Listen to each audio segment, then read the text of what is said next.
I guess, will the clerk please read the tribute for Minority Leader Chris Holbert? The Senate of the Colorado Legislature, convened in the second regular session of the 73rd General Assembly, hereby extends our sincerest congratulations, commendation, and thanks to Chris Holbert, Senate District 30.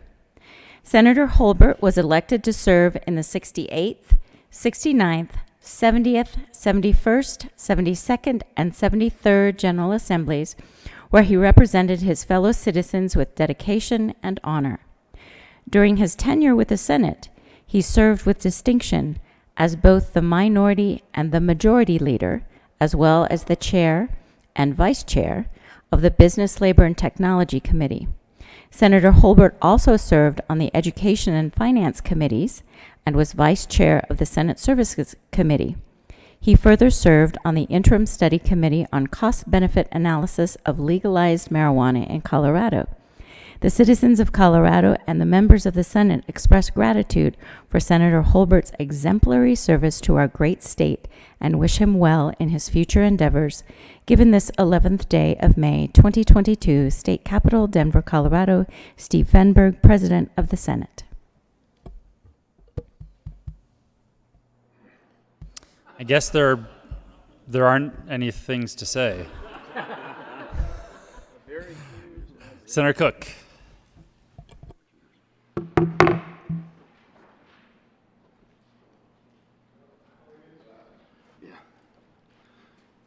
Thank you, Mr. President. Members, please be seated. We have this plaque that we'd like to give to the Minority Leader, and it states, "The Senate of the Colorado Legislature, convened in the second regular session of the 73rd General Assembly, hereby extends our sincerest congratulations, commendations, and thanks to Chris Holbert, Senate District 30. Senator Holbert was elected to serve in the 68th, 69th, 70th, 71st, 72nd, and 73rd General Assembly, where he represented his fellow citizens with dedication and honor. During his tenure with the Senate, he served with distinction as both the minority and majority leader, as well as the chair and vice chair of Business, Labor, and Technology Committee. Senator Holbert also served on the Education and Finance Committee and was the vice chair of the Senate Services Committee. He further served on the Interim Study Committee on the Cost-Benefit Analysis of Legalized Marijuana in Colorado, and my favorite, and the citizens of Colorado and the members of the Senate express gratitude for the Senate Holbert's exemplary service to our great state and wish him well in his future endeavors." And that's signed by President Fenberg. And I know that was just read, but I think it was very important to read it again to emphasize the impact. Yeah, thanks. To emphasize the impact that Senator Holbert had here in the Senate, and his time here at the Capitol is 20 plus years as a lobbyist and in the House and here. I never get tired of hearing the stories from when he was in the House or even when he was a lobbyist, listening to his stories about how he worked the members here when he was a lobbyist, his stories about when he was in the House, and his stories that I actually got to witness here in the Senate. You know, one thing about Chris, he never shied away from the tough issues. You know, the marijuana, like I said, not my favorite subject, and we argued about it, and I hate to say it, but I don't think I ever voted for one of his bills on the marijuana, but he wasn't ever afraid to back down from it.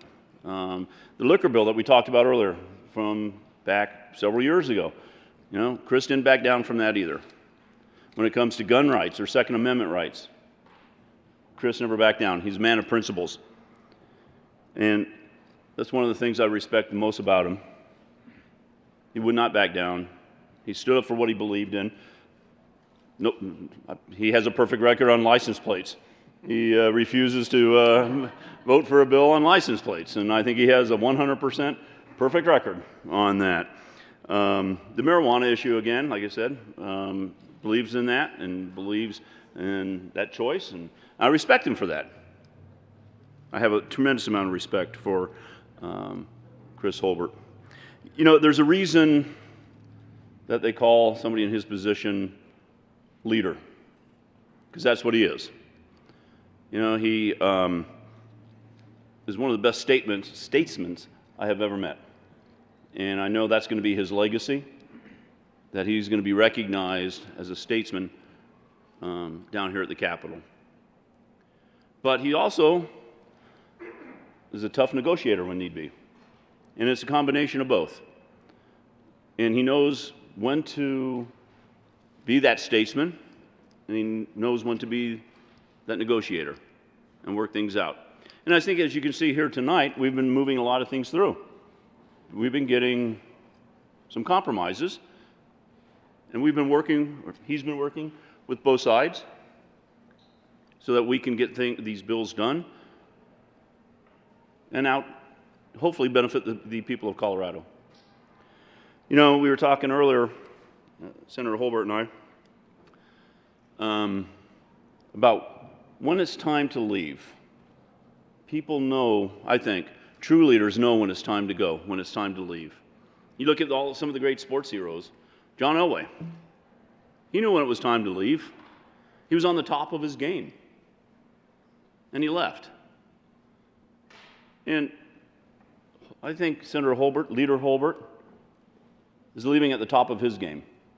He's done what he wanted to do when he got down here. I don't know if he's done everything he's wanted to do, but he has accomplished a lot. And I think he realizes it's time to open up a new chapter of his life.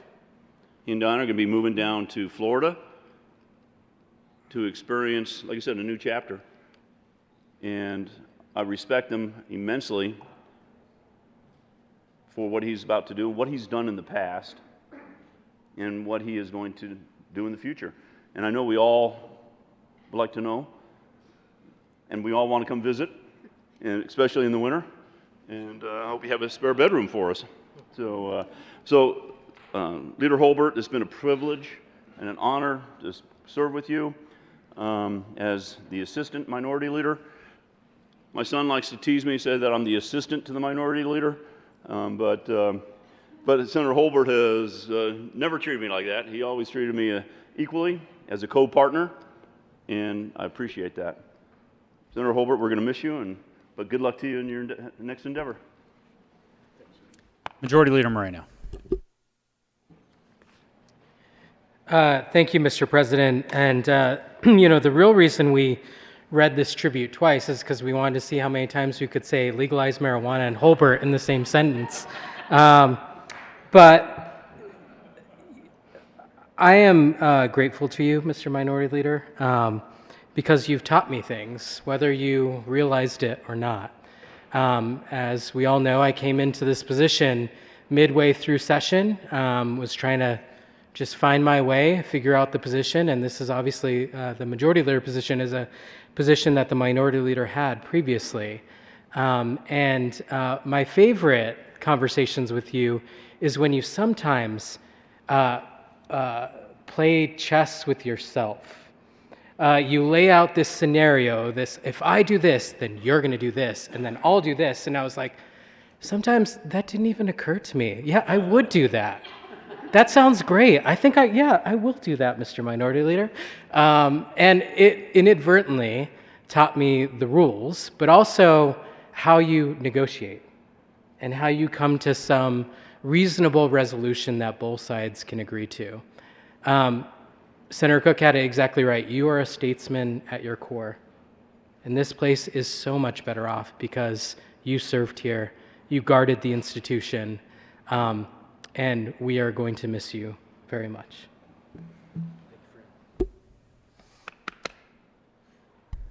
Senator Sonnenberg. Well, thank you, Mr. President. Gosh sakes, I'm so excited to come down here and honor Diane.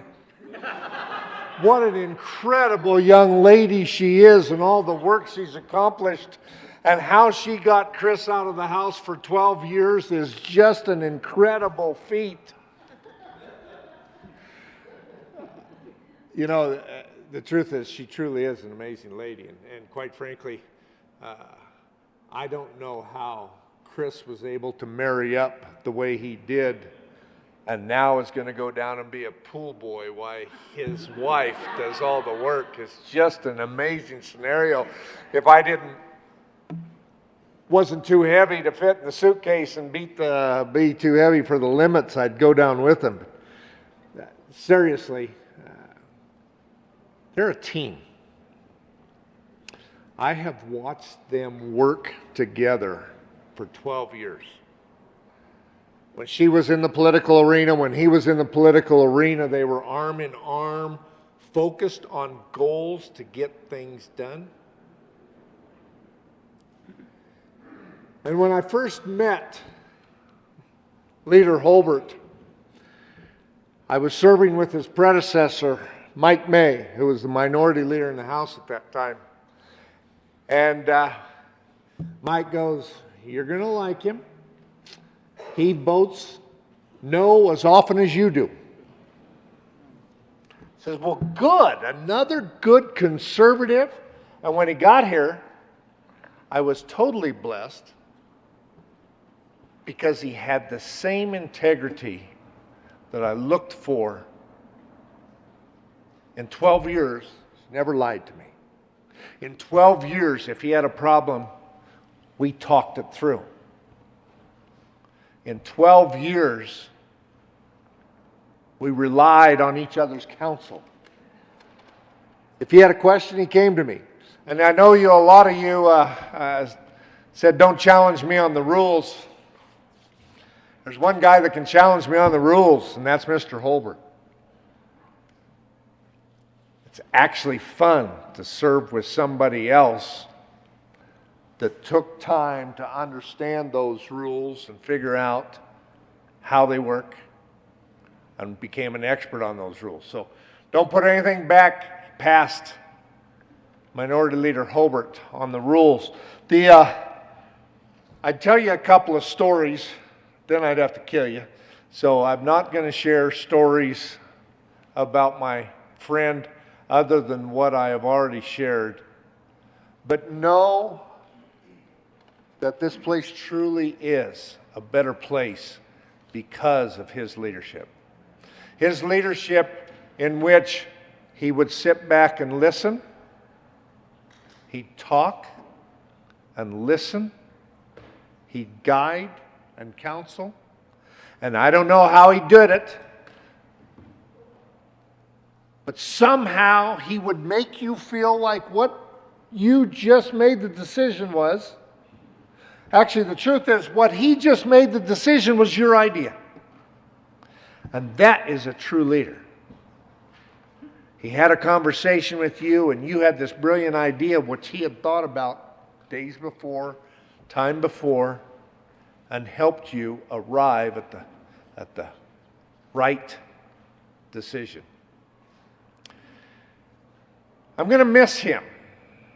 I'm going to use an excuse to go to Florida. Come down, maybe I can be a pool boy too. But okay, maybe not. But I will. I look forward, as you all will learn from longevity here. You build relationships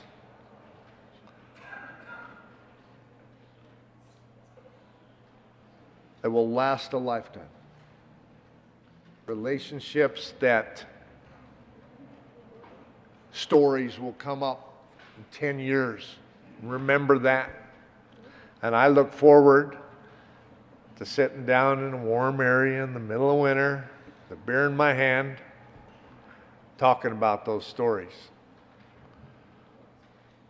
Diane, thank you for allowing a good friend to serve with us, to lead us, to be a mentor, to be a friend. I'll always be a friend. God bless you. Godspeed in your new career. See you, bro. Senator Lundin.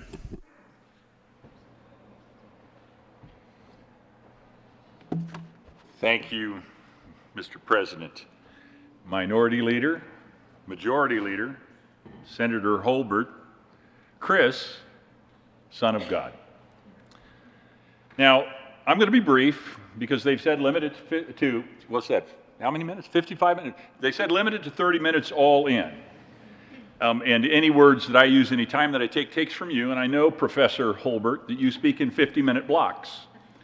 And so I will be brief. I'm going to say speak about three things about Senator Holbert. As a partner, as a champion, and as a servant leader. In politics, partners can be hard to find. They give and they take, and they honor each other, and they protect each other. And Senator Holbert has been a great partner in us developing strategy as a team, as individuals, and as a caucus.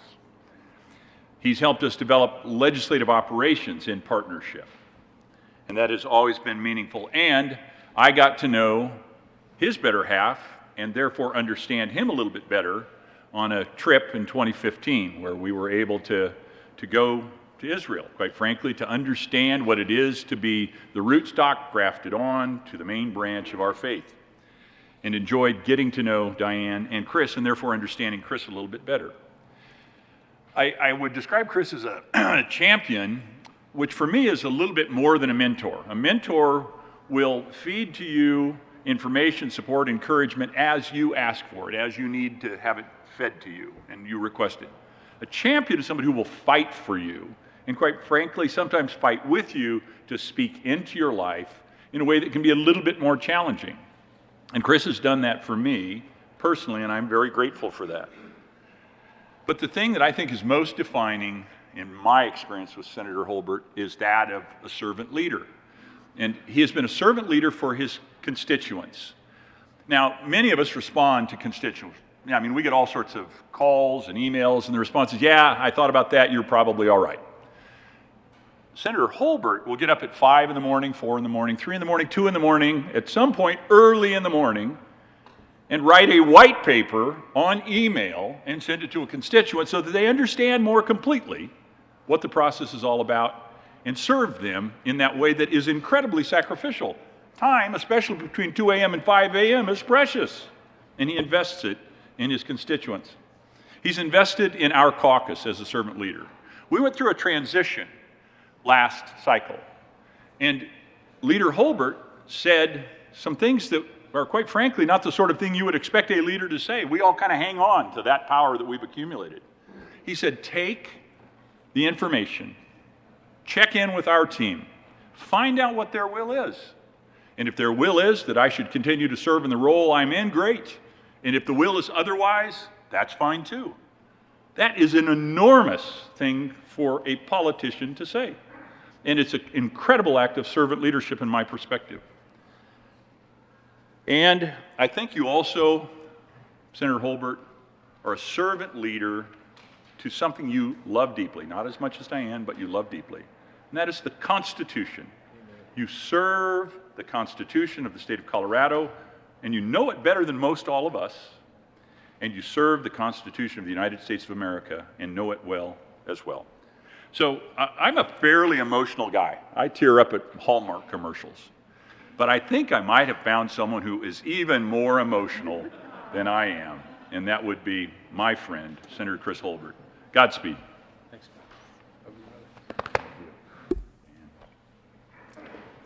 Senator Lee. Thank you, Mr. President. You and I came in together 12 years ago. There's only, I think, 5 of us left. Senator Quorum, Senator Scott, Senator Fields. We came in, I was determined to try to get to know the people on the other side of the aisle. And you and I were walking back from one of those dinners that we had on 16th Street Mall. And as we were doing that, we were talking to each other in that sort of get acquainted sort of way. You were telling me about your passions, and you were talking about the Constitution, and you were talking about the Second Amendment, and I, quite candidly, was a little off-put by the second part of that, but I respected it. And then I began to share with you my passion for restorative justice, and we talked extensively about that over weeks. And then when I presented a bill in the Colorado legislature for restorative justice, the first significant one, we talked about it more, And then you came to me and said, Representative, I have a bill I want to talk to you about. It's about wearing a gun under my coat and how unfair it is to call that a concealed weapon. All I had to do is take my coat off and it's no longer concealed. I was trying to understand both the philosophical and the legal frame from whence you cometh, but I ended up voting for your bill in committee. With no minimal amount of pushback from my friends about that. But you, when I presented the restorative justice bill on the floor, supported the restorative justice bill. So we've had a bond over disparate philosophical views and approaches to the world, but we've transcended them. And I think it's partially because you're a man of sincere integrity. You are honorable, you're respectful, and you listen. And you have this astonishing curiosity. You can't stop asking the next question. So I've enjoyed working with you over the years, and we've gotten into some peculiar alliances arising in part over our mutual commitment to liberty, though we view it a little bit differently. But we co-sponsored a bill together to abolish truancy, jailing for truancy. And you were positively indignant that anyone would put a kid in jail for skipping school.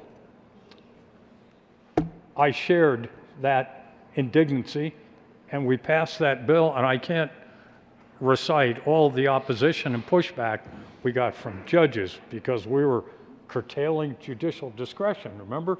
They didn't put kids, right? They were not curtailing, we were curtailing the power, the discretion of judges. They weren't putting kids in jail for skipping school. They were putting kids in jail for disobeying the judge. So we've had quite a journey together. It's been a sheer joy to work with you. You are passionate, you're respectful, you're honorable, you're committed, and you're a historian.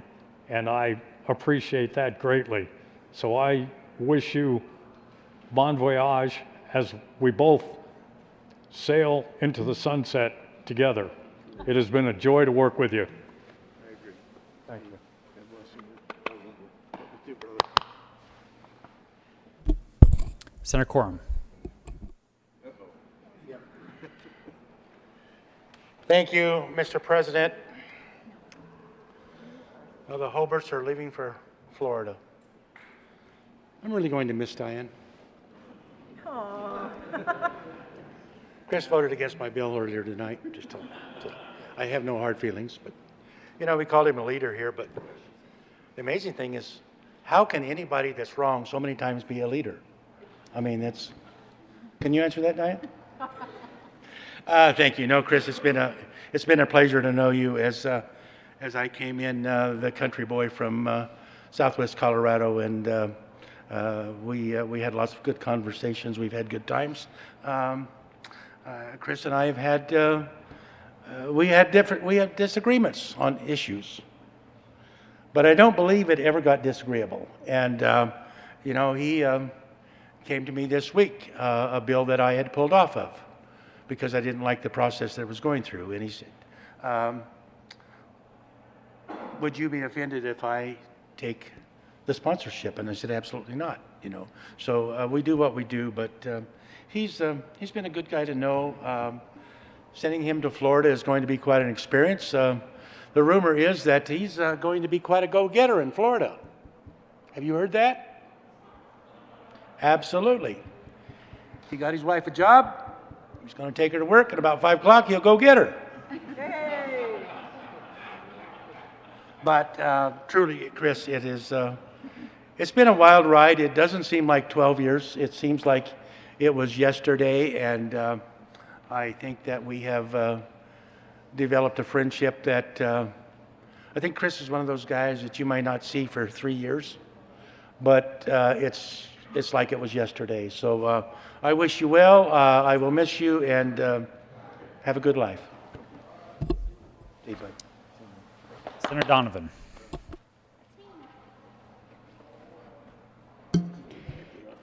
Thank you, Mr. President.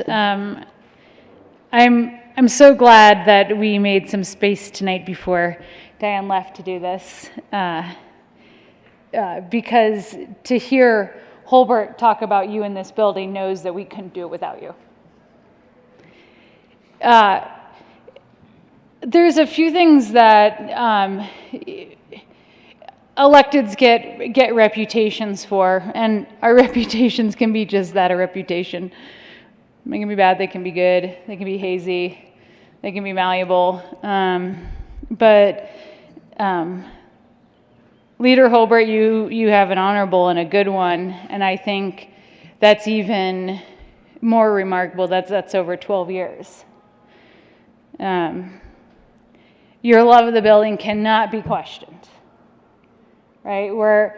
Wherever you're coming from, whatever the issue is, whatever the negotiation of the night or the argument of the day or the tension of the week or the joy of the month, whatever the topic is, your love of this building and respect for this chamber cannot be questioned.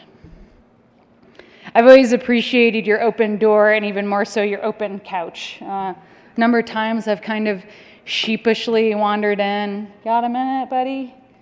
Want to talk through something? And without condescension or making you feel like you should have known the answer, you've been an honest thought partner. And I think I almost always followed your advice, which is saying something because I'm stubborn. And I think I was trying to think back, where did, because you work together, your colleagues at the very least, at the very least in this building we're colleagues. But with some people, you become friends. And I was trying to think, when the heck did I become friends with Holbert? I mean, I was enough of a friend to start calling you Holbert. So when did I start calling you Holbert instead of Senator Holbert, Minority Leader Holbert, or Majority Leader Holbert? And I think it was over dyslexia.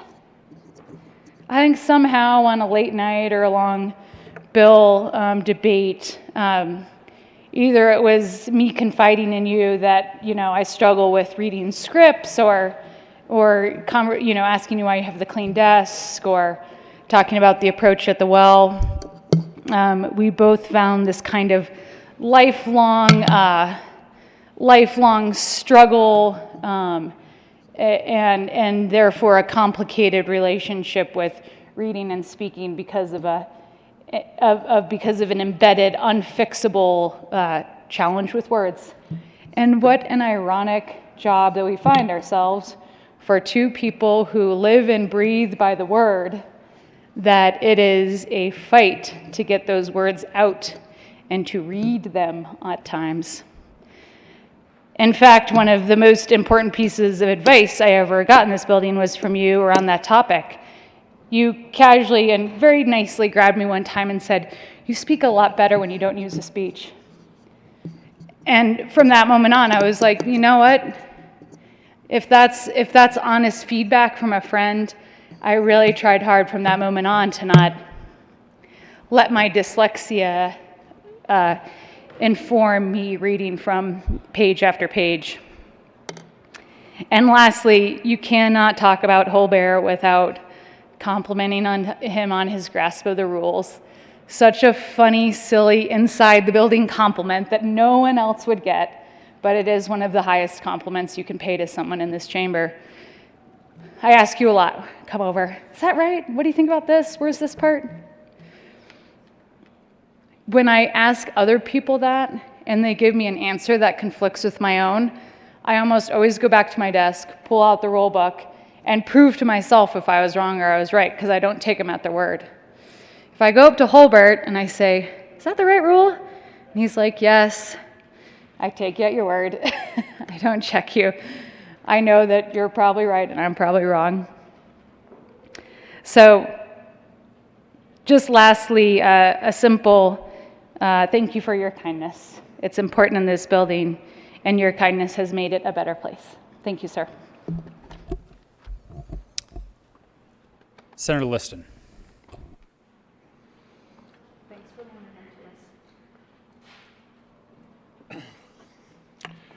Thank you, Mr. President. You said to keep this short, so good leader, go Chris.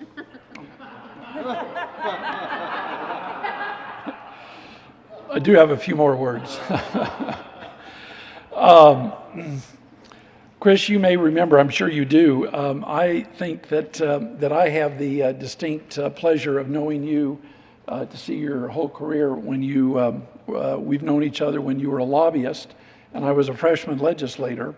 And you lobbied me when you were with the Colorado Mortgage Lenders Association. I still remember those days.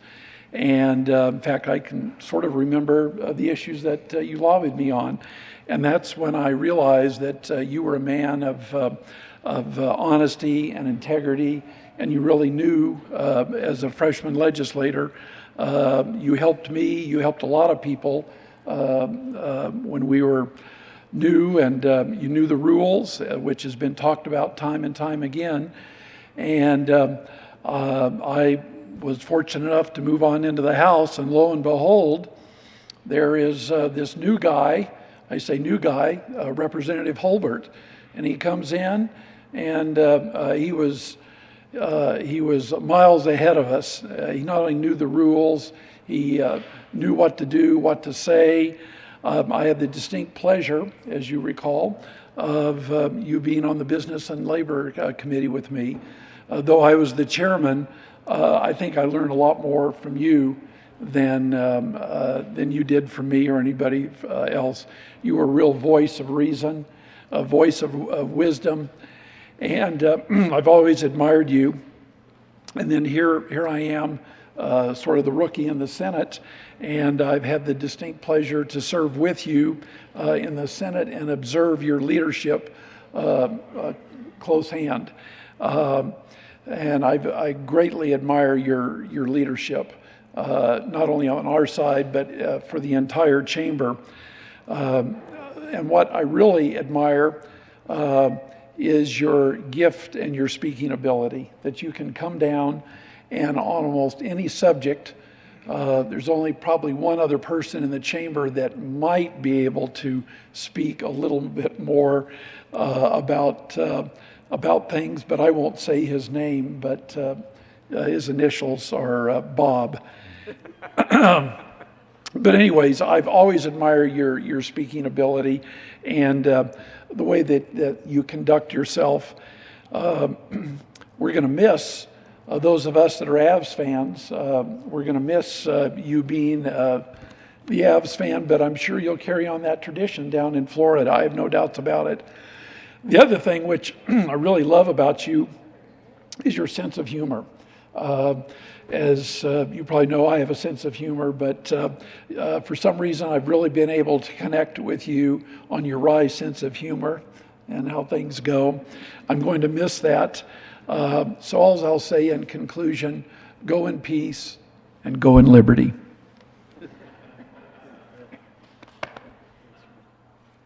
I don't know if there was a promised order, so if you think you were next, stand up and I will acknowledge you. Senator, well, all four of you can't. That's not Senator Gardner.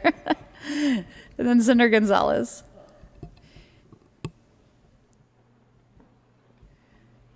Thank you, Madam President. I understood that it was a total of 30 minutes for each of us, but perhaps not.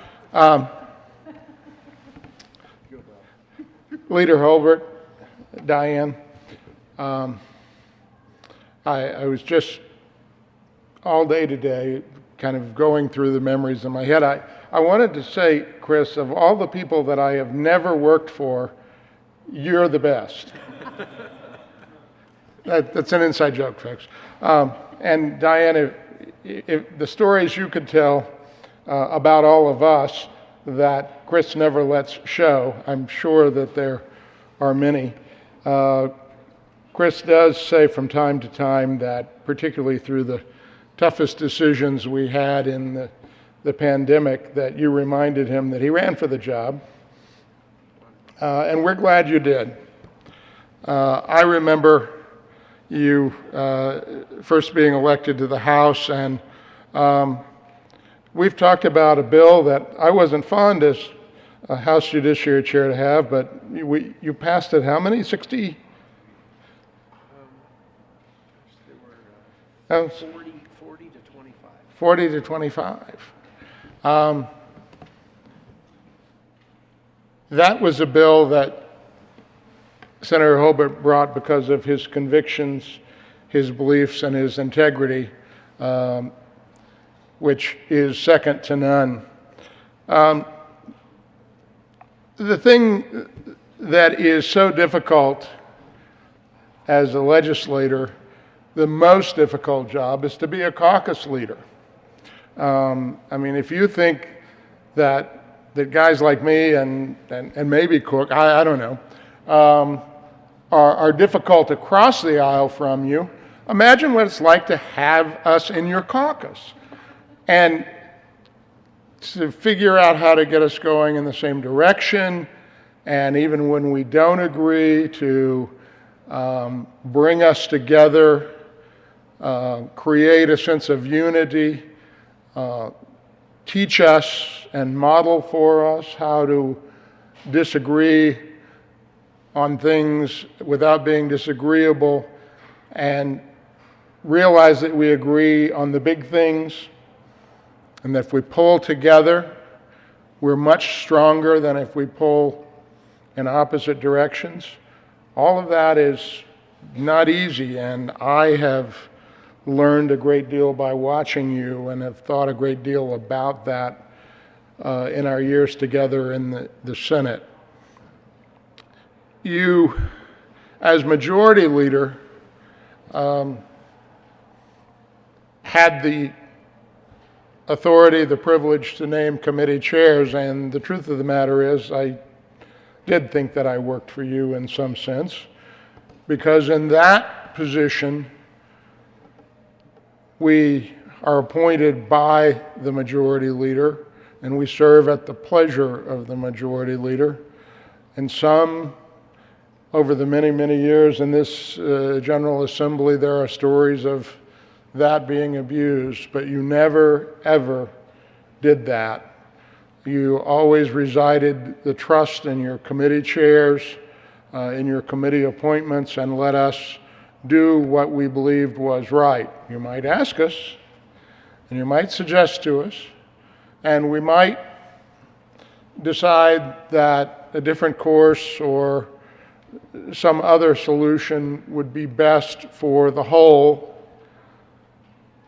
but never did you ever say, don't do that, or you're not going to be chair. And believe me, that is not an easy thing to do, because as I'm sure Leader Moreno knows, there are times when you are quite frustrated. Those who've never held the job, I know, will not understand. Diane, thank you for sharing Chris with us, and thank you for your service to the people of Douglas County and to Colorado. We wish you both the best. I'm not going to come down and be a pool boy. I might stop by to see you, and if I find Jerry Sonnenberg there laying out in his cowboy boots, I don't know.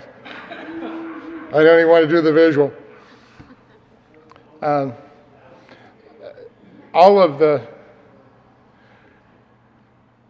the things that have been observed by your colleagues, on both sides of the aisle, are absolutely true.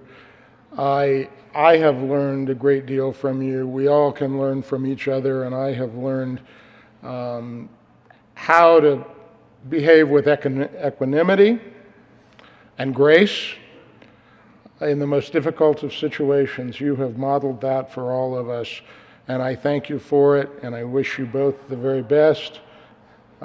You have served your district and the entire state in a way that speaks of the highest and the best that is to be a legislator here in the state of Colorado, and I'm going to miss you.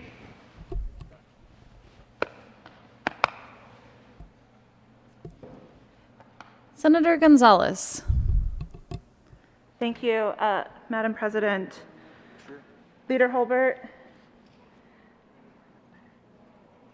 just a few things that I want to say as you begin to transition into this new role, post-legislative life.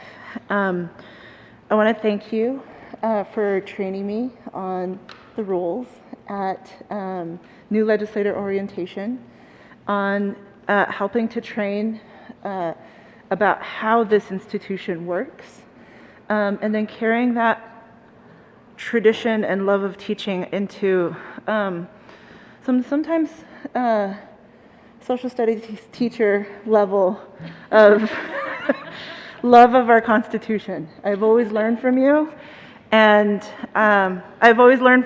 I have always appreciated the reverence with which you hold those documents and the love for this institution.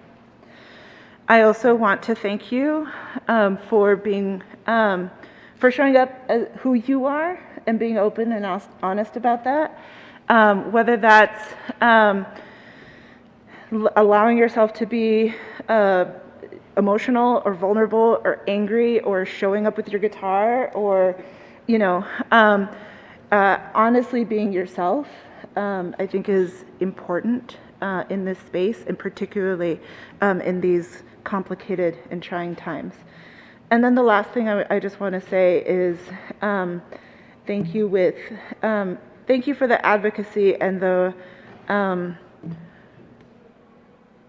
way you bring your full self to all of your policy.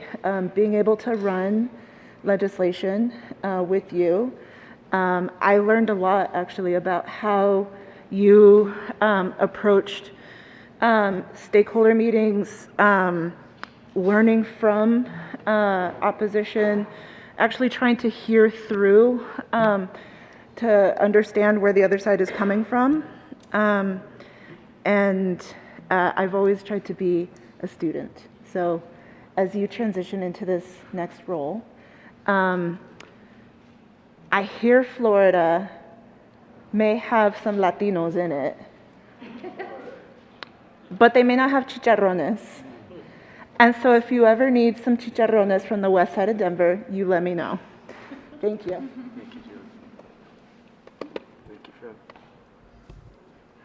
Senator Bridges.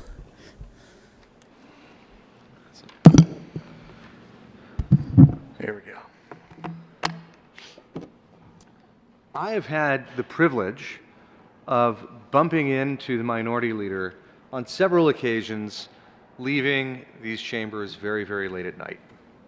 And we have had some incredible conversations, but the first, in my first year here, I remember that he said, I complimented him first on his integrity and working with him. And he said, I hope you don't mind me saying this since, it's your second to last day. He said, I don't know that I'm the leader that they need. I'm not a wartime general. This was 4 years ago.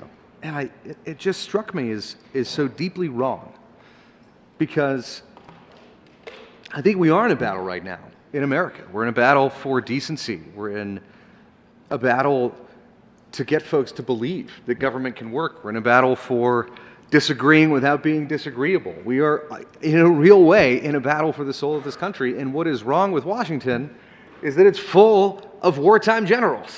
It is full of people who care more about themselves, more about their party, more about winning than they do about the country. Professor Holbert is a man of integrity. He is tough, but generous, and he is always fair. And I think it says something that just as many Democrats have come down to tribute him as Republicans. And he plays a mean free bird. It's important. So, Senator Holbert, you are the kind of general that we need right now for the battle that we are in for the soul of this country. We need people who love this state more than their party, and you are a statesman. You have been a blessing for the people of Colorado, for this chamber, and we are poorer for your departure.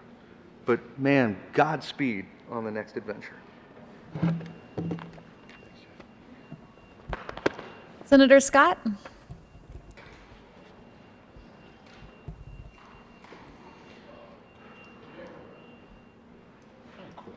Hey, friend. Thank you, Madam President. These things are tough because you're just like, what do you say that's going to keep people's attention? Because it's difficult.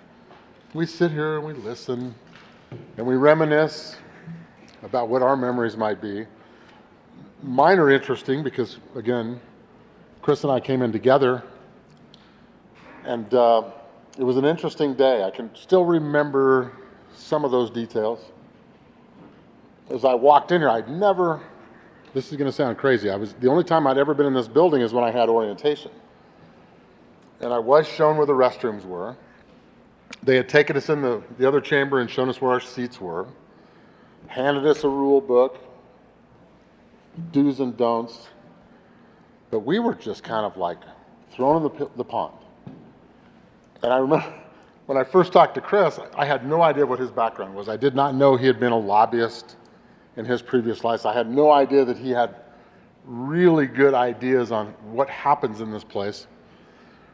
And he was just amazing because he just kept saying, just come ask me questions, come ask me questions. And I did, probably to a point where he wanted me to go away. But he was always so easy to talk to.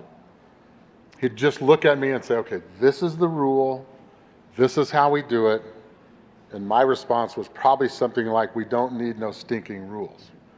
But he said we just had to follow those rules.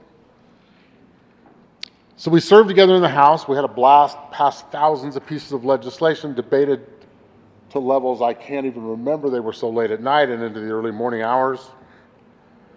And then we both got elected to the Senate. Here we were. And it was like, wow, now this is a whole other level, right? This is a whole step differently than what we're used to. So we had to kind of relearn things at that point somewhat together. It was a little bit different then. But then he became majority leader. And then I became assistant majority leader. And then our doors were right next to each other. And what happened then, I think, is probably more impactful than anything we've ever done in this building. We started to build a personal relationship more than we ever had before. And Chris, he was great. He'd come over, stick his head in the door and go, you got a minute? And I'd say, yeah, sure. So I'd go around the corner and we'd sit on the couch or sit at the desk or wherever we sat. And I'd say, what's up? And we didn't talk about one bill, not one piece of legislation. We just talked about things in our lives, what was going on in his life, his wonderful wife. He talked about you all the time, still does. We talked about family, adventures, and yeah, we might talk a little bit about legislation or maybe a little strategy, but it was a tremendous amount of just personal time that we sat and talked.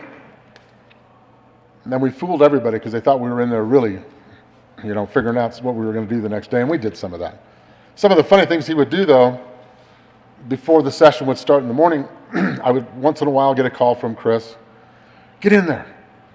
Don't let him call roll until I'm there. Because he had a streak going, and by gosh, that streak was not going to be broken. So I would stand at this podium and make up something and would drag our feet. And lo and behold, through those beautiful doors, Chris would come bolting in, and he was here. Didn't mess up his streak. He wasn't going to do that. But more than all this legislative things that we've done and the discussions we've had, I will always remember that personal connection. That was the thing that was important, and still important to me. And he used to tell me things like, don't take this place that seriously or you'll lose your mind. And so obviously I have not, especially in the last couple of years. But he always had his eye on the ball, always had his eye on the ball. He knew exactly what we were going to do, when we were going to do it, how we were going to do it. And we had some disagreements over process sometimes. He would always win. But the one thing that he said to me one time, I don't even know if you remember this, he said, I just want you to remember, we have to mean what we say and say what we mean. And we cannot vary from that, regardless of whether it's our side of the aisle or the other side of the aisle. We have to do that. It's important. It's important because we had integrity, and that was so important to him that we upheld that integrity as the majority at that time. He said, we must do it the right way. And for that, I'll always be thankful because he did teach me that honesty is just so important. I don't know what he's going to do the rest of his career, but he's not done yet. Sounds like he's going to take a little bit of a break, which is important. Don't let him make you more. But whatever he does, you can bet he is going to be successful because he has those traits: integrity, honesty, and he means what he says, and he says what he means. God bless you. Bye. Smallwood. Comma, Senator. Yes, promise. Junior. All right. So nice to have somebody next to me who cries as easily as I do at the well. So thank you for that. And Diane, I know you know either a lot or most of the people here. I really do want to thank you. Thank you for welcoming my wife into a whole new world that's complicated and difficult and intimidating. And I will always be very, very grateful to what you showed our family. So thank you for that. I've really nothing but thanks and admiration for both of you. I know you've heard everything, so I can be really brief, right? You've heard the word leader over and over again, because obviously we choose Chris as our leader and have chosen Chris as our leader, and a mentor for me as the almost no longer junior senator from Douglas County to have you all may not have any idea how often I have been in Chris's office when I really needed advice on something. There's not a this isn't a very friendly building most of the time. There's not a lot of people that you can really truly rely on when something really bad is happening. And Chris has always been that person for me. His door's always been open. And again, thanks and admiration, thanks and admiration, thanks and admiration. You've heard friend a lot of times this evening, and Chris, I absolutely consider you and Diane both friends, and advocate, right? The things that Chris is passionate about, we know when he's passionate about it and fighting. But I just want to remind everybody that when you talk to Chris outside of politics and you sit down with him, you quickly realize that those words are all true, and I don't want to take anything away from those, but I view Chris, number one, as a child of the Most High God. Bible comes first. Constitution's probably pretty close behind, but that is something that I've always respected about you, is that nobody ever doubts where your moral compass is at, that you are, at least in my opinion, a husband second, and probably father third, and to be a success in all of those areas is something that you should really be commended for. I absolutely agree to the prior speakers. You've proven to be a statesman, although I haven't heard much about Avs fans tonight. Did I just miss that? Did somebody talk about who in the world is going to come here at the well and remind us every time the Avs win a hockey game? Somebody is going to need to carry that banner. So again, to the Holberts, Godspeed. I can't wait to be joining you over steak at Burns Steakhouse in Tampa. I will pay for half, meaning my half. And thank you both for everything that you've done for us. It's been an absolute pleasure. Thank you, sir. Senator Fields. Thank you, Madam President. It's an honor to stand here and pay tribute to someone that I would call my friend, but he's also the minority leader and he's also senator. And we work together in the House, and then we work together in the Senate.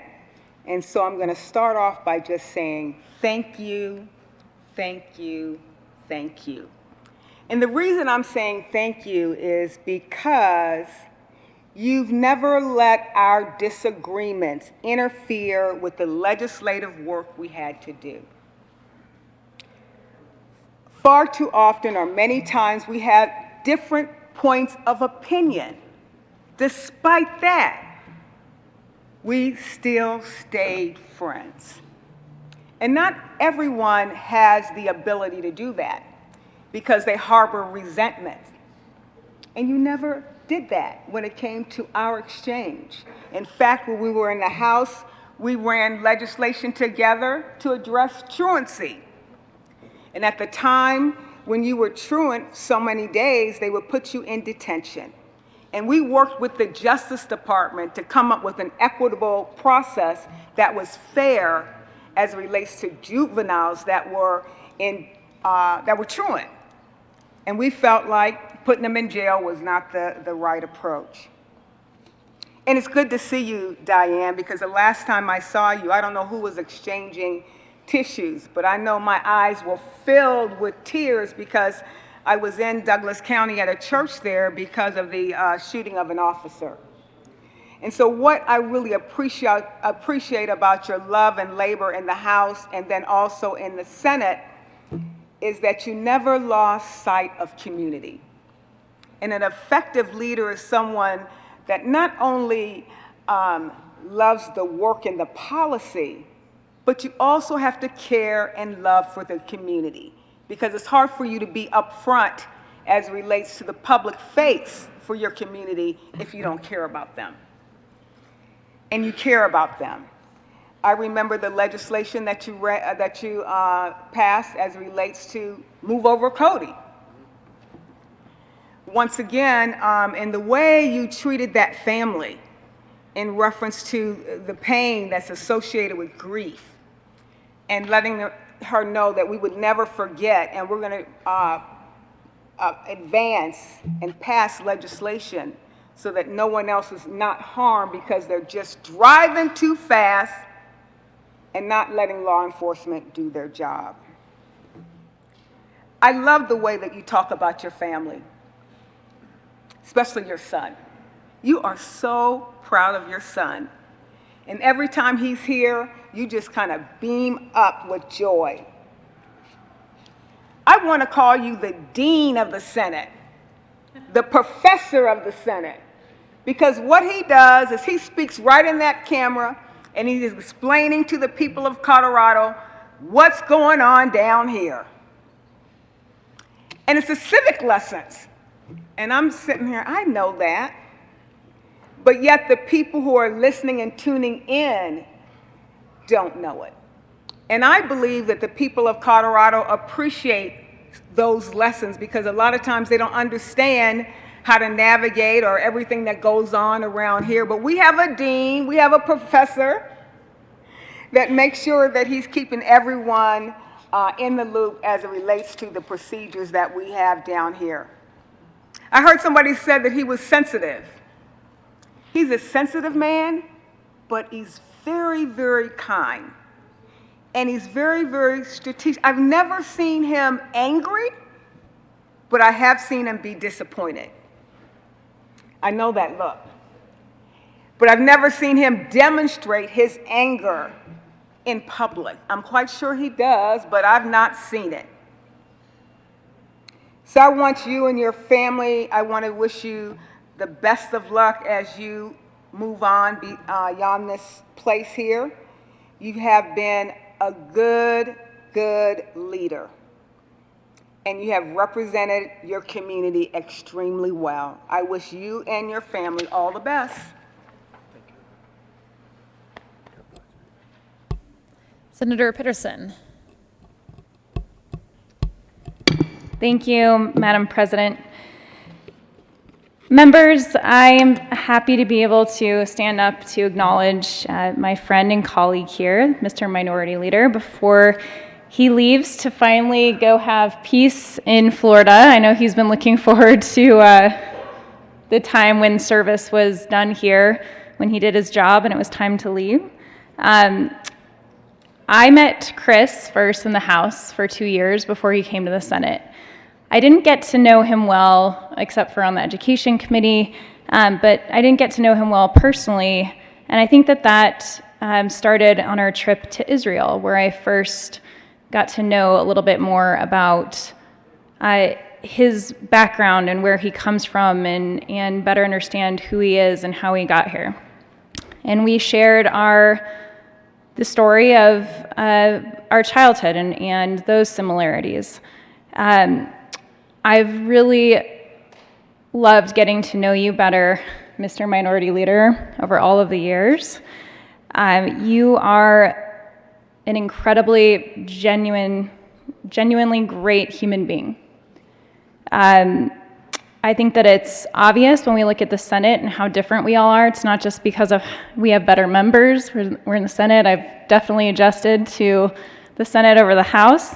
But it's also the leadership that you bring to this chamber, the way that we treat each other, that we can disagree and still be respectful and treat each other with dignity. And you absolutely show that every day at the top.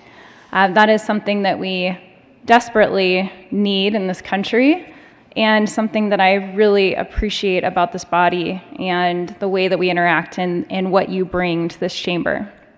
We're going to miss your constitutional law classes, your history lessons, but most importantly, we're going to miss your heart.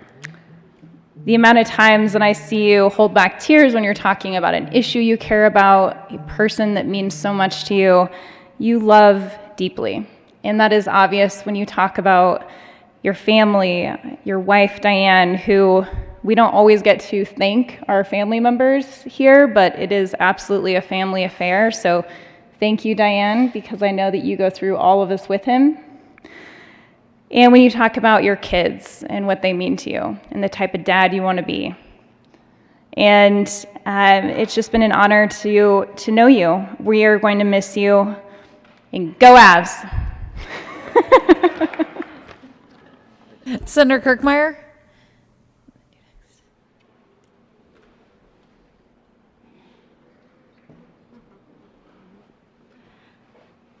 Thank you, Madam President.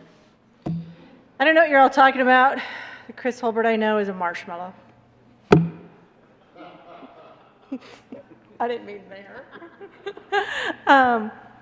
No, I remember the first time I saw you in committee as a state senator, he started crying. I thought, what is going on? And then pretty soon, I'm watching everybody else, including the other senator from Douglas County. Everybody's crying. I thought, he's got everyone crying in here. I'm like texting people going, why is everyone crying?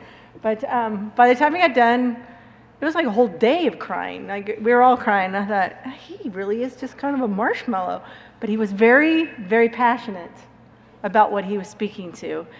And he knew the people that were testifying in support of his bill. He knew them personally. And he brought that story to the hearing, right? I'm looking at Simpson. He was there that day too. But I actually met Chris before I was a state senator. I don't know if you remember, but worked on this bill, the Workforce WIOA bill, and had met and talked with him. And then as we were going through it, ended up working with the staff more than Chris. But at one point we were told that, I was told specifically, you need to get some people down here to testify. Like, there needs to be at least 5 or 6 people come down and testify on this bill as it's going through committee. And I believe you were chairing the committee. And I'm like, okay, so then I have to call people to get them there. One of the people that I called to come was Libby Szabo. And and unbeknownst to me, like 5 or 6 other people decided to show up for the bill. So as we were going through and giving testimony, and Libby gives her testimony, and it was Libby, so she gave her testimony, and she comes back and sits down, and we're sitting next to each other. And then another person gets up, and then another person gets up. And then Libby gets a text from Chris that says, why are all these people testifying? And I'm looking at her, and she's like, shows me the phone. I grabbed her phone, and I said, because you wanted them here, kind of thing, right? And he thought Libby said that to him, but it was really me. But that's when I saw Chris in action as a state senator, and definitely was impressed the way you handled the meeting, the way you ran the committee, and did a great job. But you know, the other things about Chris, we've all talked about it. He's a history professor. He took Senator Simpson and I on a tour of the Capitol. It was one of the best tours I've ever been on. We went all the way, and I mean all the way to the top, to the dome, climbed all the way up there, learned all about the history, about Sherman, about Grant, why this was named that, where this was, everything. That was phenomenal. Thank you so much. Really appreciate it. It's not the only lesson. Obviously, he's given us all lessons in history about the Capitol, just about the Constitution, about the rules, about everything. He was in our orientation. Thank you. That was excellent. I do remember when I was, after I'd gotten elected and I was getting my committee assignments, and I remember having some discussions with Chris prior to that, and I'd had some discussions with Paul about it, about committee assignments. And I had said that, you know, I really wanted to be on transportation and energy if possible. But if I had to be, I would be on health and human services. So I can still remember the night Chris called me to tell me what my assignments were going to be.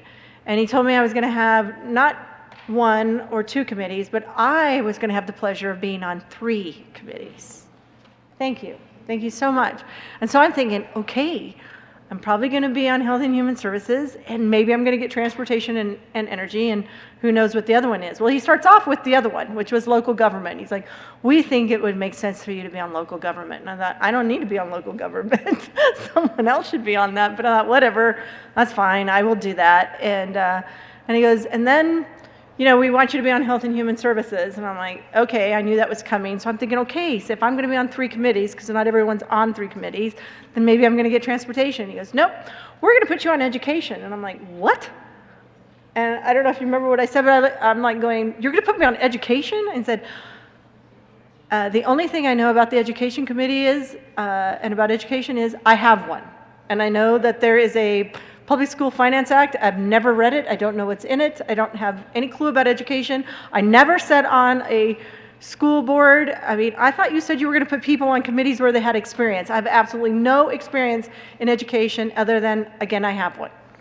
And he goes, yep, but we're putting you on there. I'm like, all right, well, thank you, Mr. Minority Leader, for nothing. Thank you so much. But it turned out to be a great experience. And I have truly enjoyed it. I enjoy all my committees, and you knew exactly what you were doing. Good job. That's probably why you're the minority leader. But anyways, I just want to say you are a great leader. You are a teacher. You take all the time in the world. You'll take the time to really work through issues with people, to really talk us through what's going on, how it works in the Constitution, how it works in the rules. I mean, you are so patient. I'm totally amazed, especially with the group of people that you have to work with. But your open door policy is great, and again, you just made me feel very welcome here. I appreciate that.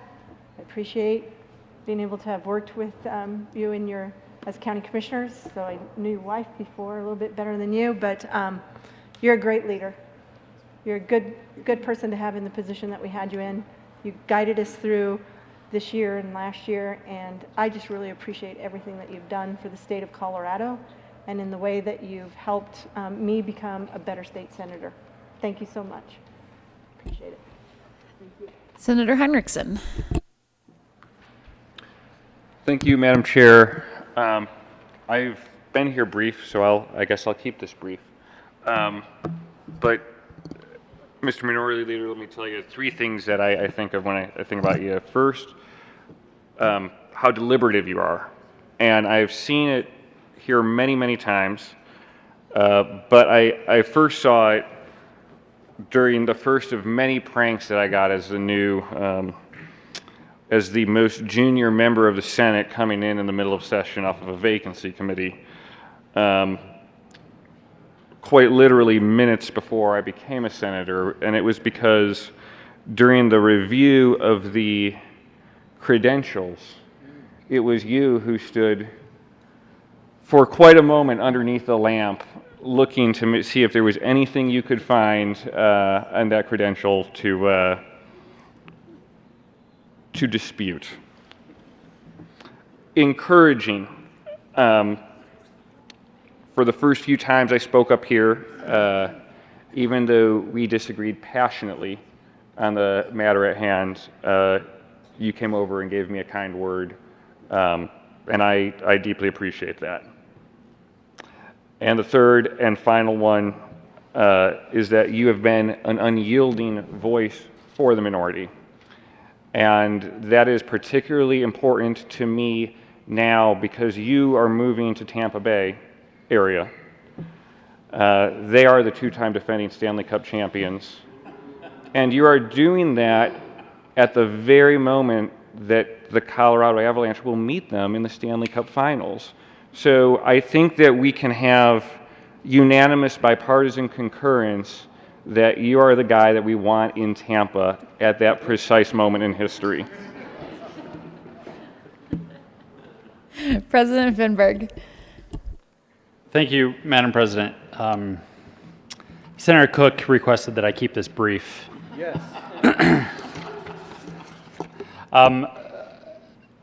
Senator Holbert, I keenly remember the day I met you. And it was actually at that Fanatic noodle shop across the street. And I was here for my freshman orientation and went to pretty much the only place you can eat around here. And figured, I would just grab a quick bite. And then I saw you, and we had never met before, but, I knew about you, I knew who you were, I knew your face, and I was like, I'm going to just go up to him and introduce myself. We haven't met yet, but we're going to be seeing a lot of each other. I'm going to get off on the right foot with the majority. And went up to you, and I don't think you were very interested in meeting me. And I just was like, Mr. Leader, I think I said something like I'm the new Raleigh Heath. And you were just like, uh-huh. And kept slurping your noodles or whatever it was. And, before that election and that orientation, I was like, I'm pretty sure we're going to be in the majority. It's 2016. It's going to be a big blue wave year. This is going to be great. And then, we're in the minority. And I'm already kind of questioning, like, why did I decide to do this? And then I have this sort of cold reception from the majority leader. I'm like, I'm not sure I made the right call. This is going to be, it's kind of like that first day of school where you're like, it's going to be tough to make friends here. And then, I got to know you a little bit better. And the thing that I love about this building and the work that we do here is you become friends with people that in any other situation, in any normal part of your life, you would probably not become friends with that person. Because we all kind of have our routines and our paths, and we sort of self-select to people that are just like us, etc. And so I do really appreciate this, that I came in the minority, because I kind of had to start to become friends with some of you if I wanted any of my bills passed. And then some of you started to grow on me. Paul still is growing on me. I wouldn't say we're there yet, but Chris, I feel like you and I have known each other for so much longer than we have. I think in a lot of ways, I think of you as a friend, but I also, at times, over the last few years, I think, as cheesy as this sounds, sort of saw you as a father figure. And I remember when we took the majority, and I remember the day I came over to the office to scope it out. And I almost felt bad, but only almost. I didn't really feel bad, because I knew how much you loved the job of majority leader. Genuinely. I do have, I wouldn't change anything, but I do have a piece of me that still feels a little bad that us taking the majority took the job that you've probably never loved a job. Yeah, maybe just a little bit. I regret it. Not really. But the fact that that meant that you no longer could serve in the role that I think you probably felt most comfortable and most positioned for. And you did an amazing job as a majority leader. And so I really kind of just want to thank you for being a friend, for helping me, especially in that first year. I appreciate that you sued Leroy and not me.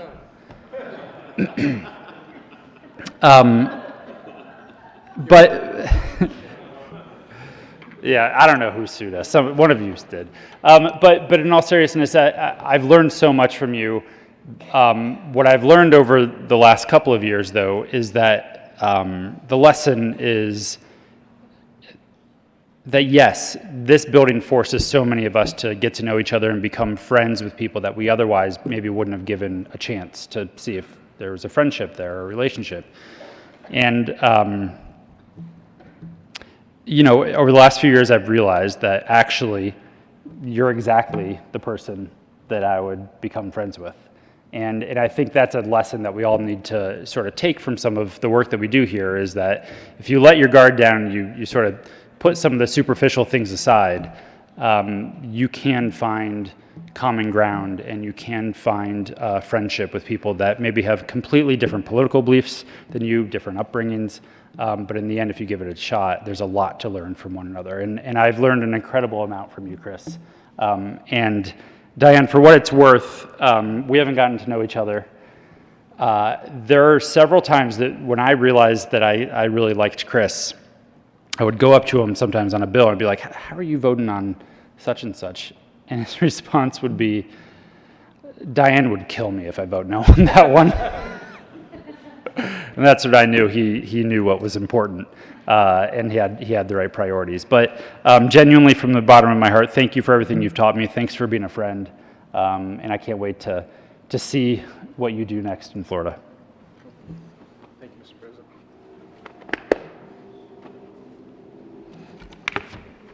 Leader Holbert. Thank you, Madam President. Whew. I thought there would be a very few people say a very few words. First, I want to say thank you to Diane. In 2002, my employer sent me to this building, and I realized pretty quickly, I really want to do this someday. And I started talking with Diane in 2002. I'd really like to run for the State House someday. And she's been supportive of that the whole way. I want to say thank you to Victor and Carson, our sons, who've walked precincts and were patient as I was making fundraising calls.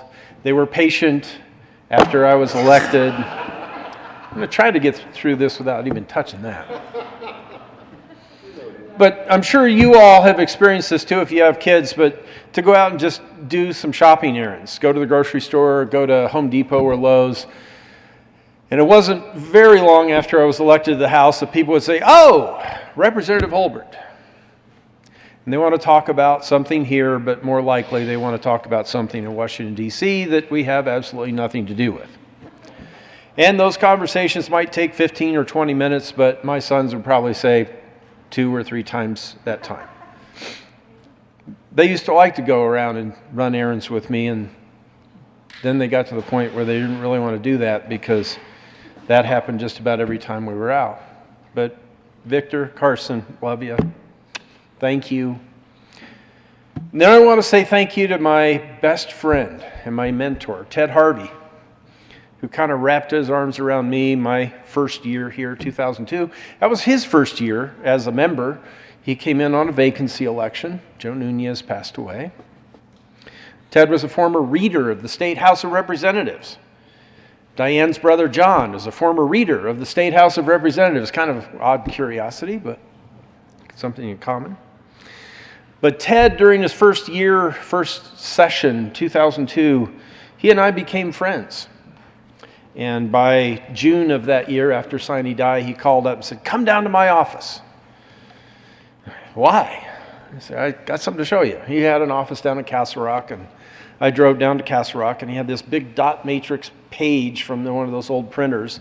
And it was the voter registration data for the 3 House districts that were in Douglas County at the time. And he said, "This is why you should move to Douglas County." And I'm like, I need to go home and tell Diane we're moving to Douglas County, because the data was way better than it was in Arapahoe County where we lived. Friday after Thanksgiving 2002, we bought our empty lot and built our house. June 2003, we moved in.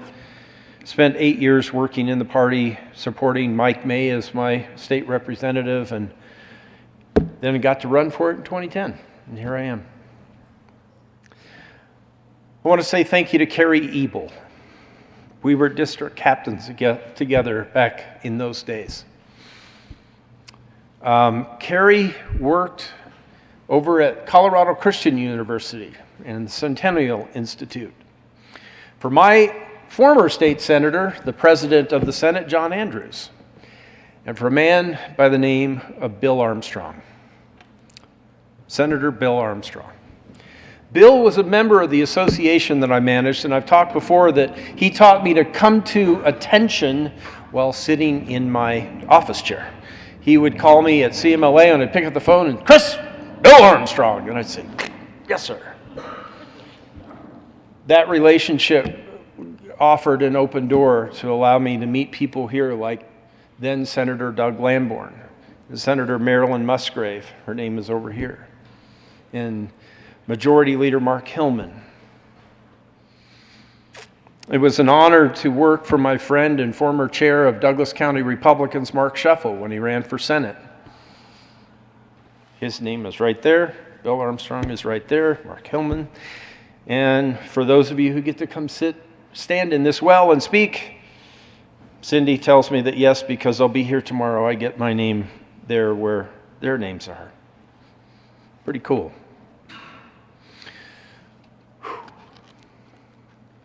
Dyslexia is a frustrating learning disability. I want to take you back to the fall of 1968, my second grade class. My teacher was concerned. She asked my parents to come in for a conference. I was sitting at a desk with a piece of paper in front of me with writing on it in pencil and a lot of red marks. My second grade teacher was standing there next to my mom and my dad. The fluorescent lights of that classroom at Harbor View Elementary School in Juneau, Alaska. And 11 years before Pink Floyd, The Wall came out, my teacher said something that's very reminiscent of the line in the wall. It says, "How can you have your pudding if you don't eat your meat?" My teacher, with all the right intentions, looked down and shared the advice with my mom and dad. "Chris, you have such potential. If you would only learn to focus." My mother took that advice to heart. She knew I had an unusual brain because before I was 3 years old, I would give her driving directions. That way, go there. She knew I had this video recorder going on, but she also understood that I wrote my capital B, or my lowercase b's and d's backwards and my p's and q's upside down. 2s and 3s were especially hard. "Chris, you have such potential if you'd only learn to focus." Shift a little bit. My second senior year in college, the 5-year plan, because that's how long it took me. I know Bob had to go to law school twice, but it took me 5 years to get my bachelor's degree. I was blessed to have a professor who taught 18th century literature. Anybody love 18th century literature? How about Alexander Pope? Kenneth back here. Anyone know the name Alexander Pope? He's apparently the second most quoted English satirist or poet, second only to William Shakespeare. I couldn't learn Pope by reading it because of my dyslexia, but a professor took time to talk about it, to explain it. Alexander Pope was the Babylon Bee of 18th century England. He made fun of royalty, members of parliament, the media, business people. It was fascinating. Pope wrote this line, and it changed my life. Observe what system into systems run, what other planets circle other suns. My teacher gave me this advice, and as a dyslexic, I had chronic daydream, distraction, always looking around, trying to find more stimulus to keep this busy mind occupied. Observe what system into systems run, what other planets circle other suns. In 2002, my employer was doing very well at the Colorado Mortgage Lenders Association, managing that association, but they said, Chris, we want you to take over government relations. Go down and work with Evan at the Capitol. I didn't know what was about to happen, but in 2002, I walked into this beautiful place, and my mind opened up like a giant flower or a radio telescope. My mom taught me that dyslexia is my superpower. I learned slowly by reading. The first time I chaired the committee of the whole in the House, and this, Cindy, I think you can vouch for me, the first time I chaired the committee of the whole here, the chief clerk and then the Secretary of Senate brought me the chairman's handbook and said, here. And I said, oh, no, I don't need that. Well, how do you know what to say? I've stood out here for 7 years and listened. I've got it all recorded. I know what to do. And I think both Marilyn and Cindy were, after I got out of the chair the first time, I was like, wow. My employer sent me here, and I spent that first session in 2002 at Evan's encouragement standing up on the third floor observing your predecessors, our predecessors, the lobby, understanding you come in the morning, you go to committees upstairs, the House comes in, and they go downstairs watching the lobbyists move around. For 20 years, my dyslexic brain has absorbed information about the people and this place and policy.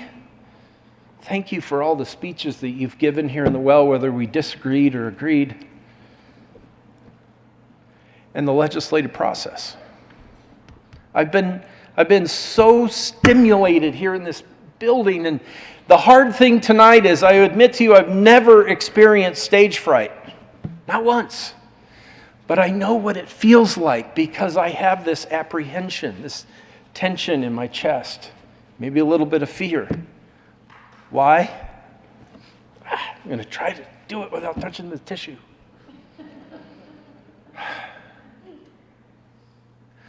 My dyslexic brain learns at a voluminous pace by seeing and hearing and doing. And the 34 of you have been my teachers, whether you knew it or not. Whether you believe it or not, almost every word you've said here went in here and stuck. Tim, our chief of staff, has commented, how do you remember all that?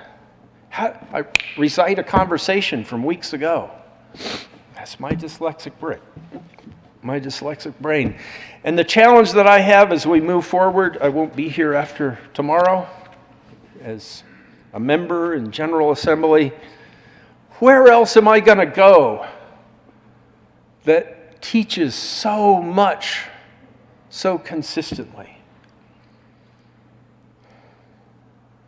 I'm afraid I might be stuck somewhere having to focus. I don't learn well focusing. I complimented the members of JBC on the long bill that you all have the ability to sit quietly and focus and absorb huge amounts of information by focusing. I absorb huge amounts of information by observing. What legislators circle other legislators? What policies are at play? Pope made that observation in 18th century England when people were still struggling with the reality that Galileo was right. They wanted to believe that the earth was flat, that the sun rotated around us. And Pope was daring the Babylon Bee of his time, observe what system into systems run, what other planets circle other suns. But it has been an inspiration to me to observe all of you and learn from you. And that's not stage fright, but separation anxiety, loneliness. I won't be lonely because we're about to go on a great adventure. We're empty nesters and we're going to move to Florida. And there is no one in this world, no one on the planet I would rather spend the rest of my life with than Diane. She walked into a room almost 39 years ago, and it was as though my soul was for the first time made whole. And I get the bragging rights. Senator Coleman said I was making it up. She proposed to me. Mr. President, thank you so much for your time. I thought this would take less. I am honored by your kind words, your friendship, and please believe me, I will miss our staff. Thank you, Cindy, your staff, the sergeants, the State Patrol, Chris, and everyone who polishes the brass out there. Be kind to those people. Say hi. Encourage them. Thank them. Father God, thank you for calling me here. Thank you for hearing my prayer. You made me something, a representative, a senator, the majority leader, just like Bill Armstrong and Mark Scheffel, Mark Hillman. College, I will miss you terribly. You are all friends. Thank you for being teachers in my life. Thank you.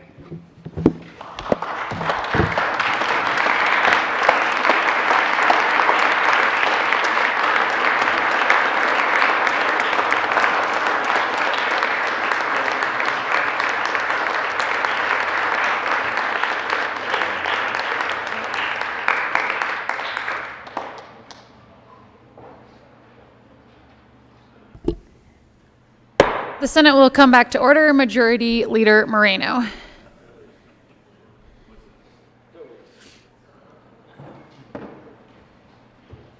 Let's just give people a second.